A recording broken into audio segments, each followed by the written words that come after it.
Hello বন্ধুরা, আপনারা কি জানেন একটা গ্রাম যে কিনা পুরো একটা নদীর উপরে অবস্থিত? জি হ্যাঁ, অবিশ্বাস্য হলে এটাও সত্য। গ্রামটি ব্রুনাইয়ে অবস্থিত। ব্রুনাইয়ের রাজধানী বান্ডার শ্রী বেগনের পাশে একটি ব্রুনাই নদীর উপরে অবস্থিত।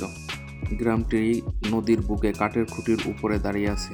নীল, হলুদ, সবুজ আর লাল রঙের এই ঘরগুলো যেন প্রাকৃতিক কোলে এক টুকরো রঙিন স্বপ্ন। পেছনে ঘন সবুজ বন, সামনে হালকা ঢেউ খেলানো জলরাশি, পুরো দৃশ্যটা যেন এক শান্ত অথচ জীবন্ত চিত্রকর্ম।